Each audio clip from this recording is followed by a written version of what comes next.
Der Mann hat Anhänger. Er ist ein Abtrünniger, der sich vor keinem rechtfertigt. Du hast mich mal gefragt, ob ich seinen Namen kenne. Nun kennt jeder seinen Namen. Und ich fürchte um seine Sicherheit. Benutzt beim nächsten Versuch dieses Netz. Glaubst du, dass unmögliche Dinge passieren können? Dass die Naturgesetze außer Kraft gesetzt werden können? Dass etwas nicht erklärt werden kann?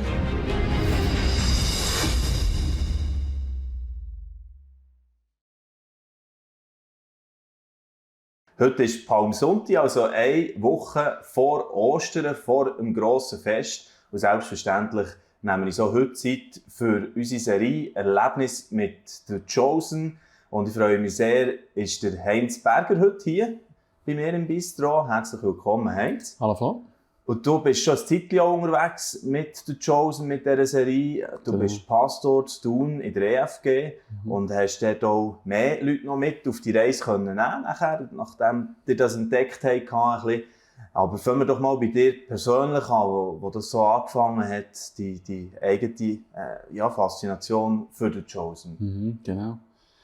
Du weißt nicht mal genau, ich glaube mal einfach auf dem Internet gesehen, also vielleicht bei Postings von Leuten, weißt, dass die Serie läuft, dann habe ich mal reingeschaut und sofort Feuer gefangen. Also es hat mich jetzt sofort fasziniert, die Verfilmung. Und auch im Pastorenteam hat dieses extrem angesprochen und so sind wir dann irgendwann drauf gekommen, hey, wollen wir es in der Gemeinde zeigen, die Staffeln. Ja, genau. Und ihr seid recht früh eingestiegen auch? Ja, wir haben letzten August mit der ersten Staffel angefangen.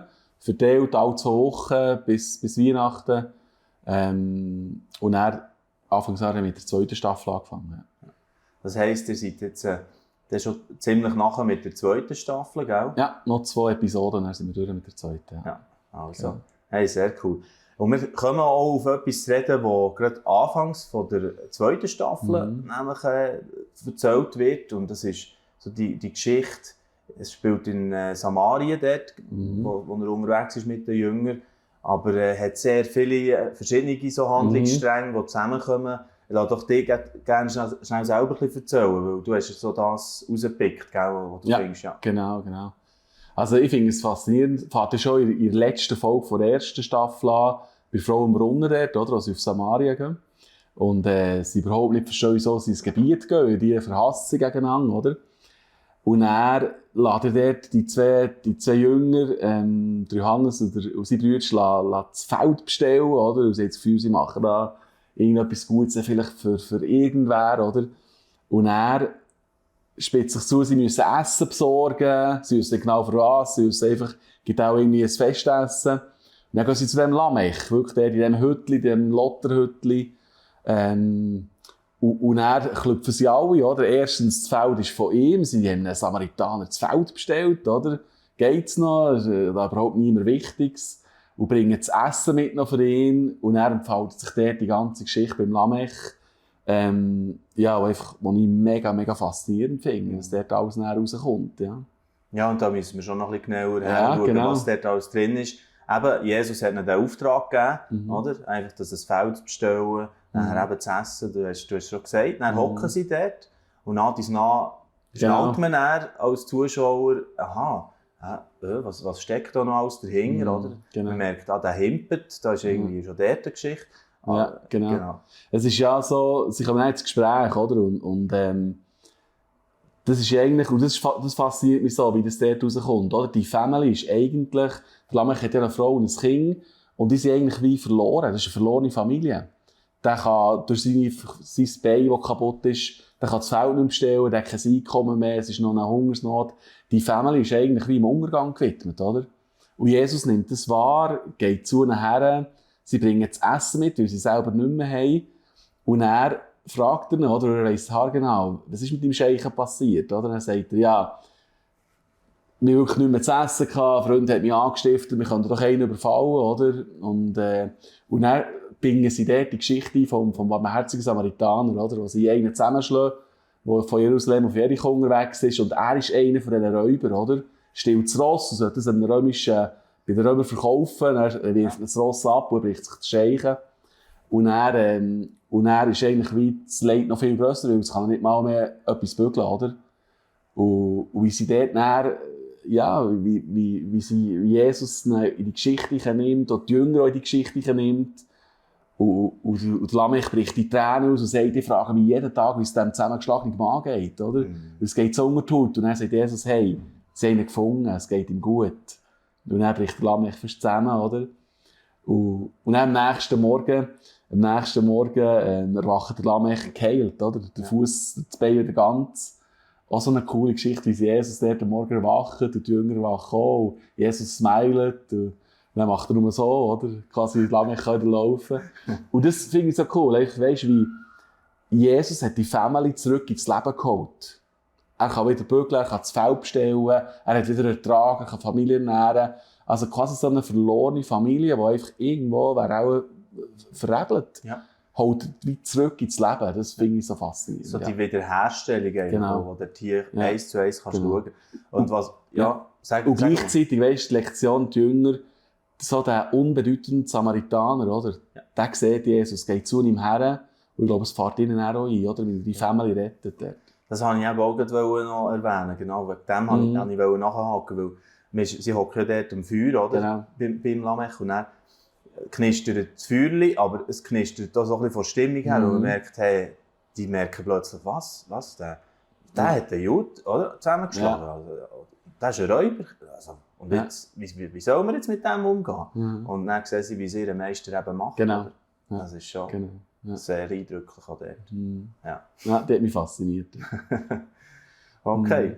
Und sonst allgemein noch ein bisschen zu der Serie, einfach insgesamt, weisst, ich höre jetzt viel so in die Diskussionen auch, sie haben sehr viel Spielraum genommen, oder auch hier verweben sie einfach die Geschichte vom barmherzigen Samariter dort rein, und man weiss ja nicht, aufgrund von den Evangelien, ob das so gewesen sein oder nicht.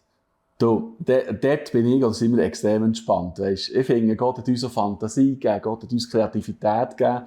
Und es verändert ja nicht den Sinn von der Story, weißt, oder irgendetwas. Und ich habe mal, glaube ich, so einen Beitrag gesehen, dass sie ja, glaube ich, jedes Mal, wenn sie Episoden anschauen, weißt, wirklich mit Theologen besprechen, aus verschiedenen Denominationen, um zu schauen, weißt, tun wir etwas verfälschen oder machen wir etwas Falsches. Und dann finde ich es so genial, die Kreativität, weißt, und das könnte alles sein, muss aber nicht, aber es bringt einem die Geschichte so näher und macht es so lebendig.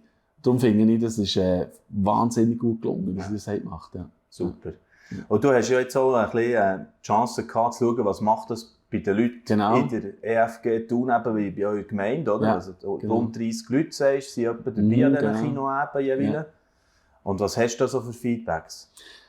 Ja, es hat sich in dem Sinne noch ein bisschen gedeckt mit dem, was wir auch erlebt haben. Also es war sehr spannend. Wirklich sehr, sehr viel haben auf so einen Zettel gegeben, den sie ausfüllen können. Und wirklich fast alle haben geschrieben, hey, die Bibel wird so lebendig. Also man kann sich das viel besser vorstellen. Es macht richtig Freude, etwas aus dem Leben von Jesus zu erfahren. Sie lesen viel lieber die Bibel, sehen Bilder dazu. Das ist das eine. Also einfach, dass die Bibel wird lebendig. Es viel ist gekommen, dass man so gut sieht, die Jünger, oder? Der zusammengewürfelte Haufen, sie einander zum Teil nicht schmecken und dann immer wie eng zusammenwachsen. Oder einmal schon haben sie, dort wo Jesus einen Tag lang wie Kranke heilt, oder? Haben sie einen Zoffenfeuer, wo du merkst, das sind Menschen wie du und ich. Und die kämpfen mit all den Sachen, wo wir auch kämpfen. Und gleich nimmt sie Jesus mit. Ist das Zeichen von hey, er kann jeden brauchen, er nimmt jeden mit, jeder ist wertvoll. Das ist viel auch gekommen, weil so viel ist gekommen, dass das unheimlich gute Qualität ist, weisst? Es ist wirklich etwas, wo du einfach locker Leute kannst zeigen, weil es einfach wirklich sehr gute Filmqualität ist, gute Schauspieler, gut umgesetzt, das ist gekommen. Jemand hat sogar geschrieben, durch das fällt es mir einfacher, mit Leuten über Jesus zu reden jetzt. Weil das viel näher ist geworden, weil Jesus viel mehr spüren und den Leuten viel mehr weitergeben kann. Also es sind ganz faszinierende Sachen, die sie kommen. Und einfach etwas, was mich fast am meisten fasziniert ist der menschliche Jesus. Also durch und durch Mensch, weisst, mit einem Humor, einem gewissen Schalk, wo sich zurückzieht, da muss ringen im Gebet mit dem Vater. So durch und durch menschlich und gleich so göttlich. Das fasziniert mich. Es kommt so die Menschlichkeit durch, aber gleichzeitig auch die Göttlichkeit kommt da durch. Das finde ich faszinierend. Ja. Und ich kann mir vorstellen, jetzt für euch, wenn ihr sowieso mit dieser Serie so geht, dass das so bei euch immer wieder vorkommt, an einem Sonntag auch, oder dass du auch als Pastor mit dem kannst arbeiten, oder? Ja, ich glaube schon, dass das wie, also weißt, es macht auch mit uns etwas. Also wenn ich jetzt die Evangelien lese ich die mit dem anderen Auge. Ja. Ich sehe sie anders, ich spüre sie anders. Und das wieder so kannst einbauen, in dem Sinn von gewissen Verständnis her, jetzt weniger weisst mit Szenen oder wie bezogen darauf, weil sie gleich nicht alle kennen. Ja, man könnte es zeigen oder können wir das haben wir jetzt noch nicht. Wir haben Weihnachten, bei den Weihnachtsgottesdiensten, haben wir den Hirten gezeigt, weißt du, der vorkommt noch in dem Chosen innen. Genau. So Bonus. Das ist wie der Vorläufer. Genau, der Vorläufer. Ja. Das haben wir eingebaut. Aber sonst jetzt die Szenen selber noch nicht. Ja, sehr interessant zu sehen, was eben die Serie auslöst. Bei dir persönlich, aber auch in dieser EFG, in dieser Kirche in Thun, das, was ihr dort hier zusammen erlebt. Ja, das ist sehr ermutigend, das zu hören. Jetzt eben, ich habe vorher eingeleitet, 1 Woche vor Ostern, es geht auf Ostern her. Was ist aber das für dich so, wahrscheinlich viel auch ein bisschen Stress oder viel Programm, oder wie gehst du die Zeit? Es geht, ich freue mich jedes Jahr sehr auf Ostern. Auch wenn jetzt habe ich Ostern Predigt und freue mich extrem, weil wir tun immer bei uns Ostern schon Taufe. Weil das eigentlich wie dann, also für uns passt das wie am besten dann. Einfach die Auferstehung, oder? Und dort auch Leute taufen. Darum freue ich mich extrem auf die Zeit, auch wenn es halt ein bisschen arbeitsintensiver ist. Aber ich finde es immer sehr spezielle Tage, wo ich finde, wo thematisch einfach wunderbar sind. Und ja, ich freue mich sehr auf die Zeit für Ostern. Ja. Gut, danke vielmals. Sehr gerne. Für deinen Beitrag hier auch in unserer Serie «The Chosen» hat mich sehr gefreut. Danke. Sehr gerne. Ja, eben, und wir sind wirklich so in den letzten Zügen jetzt auch, wenn es auf den Ostersonntag hergeht, den nächsten Sonntag dann noch der krönende Abschluss. Also, ich habe es selber, ich weiss noch nicht, wie die Sendung dann wird. Also, ich weiss, wer eingeladen wird, das wird auf jeden Fall sehr cool und könnt euch freuen auch zu diesem Abschluss den nächsten Sonntag. Und überhaupt wünsche ich euch eine gute Karwoche jetzt und auf die Ostern her und dann gesegnete Ostern, wenn man sich nicht mehr sieht. Aber ich hoffe natürlich, ihr seid wieder dabei und jetzt wünsche ich euch einen schönen Sonntag und bis dann. Dieses Video ist nur möglich dank freiwilliger Unterstützung der Community. Unser Ziel ist es, täglich ein neues Video zu veröffentlichen. Um dieses Ziel zu erreichen, suchen wir 365 Videopartner, die uns mit je 150 Franken pro Jahr unterstützen. Als Videopartner trägst du direkt dazu bei, dass noch mehr Menschen das Evangelium hören und im Glauben ermutigt werden. Melde dich jetzt als Videopartner an unter www.livenet.ch/Videopartner.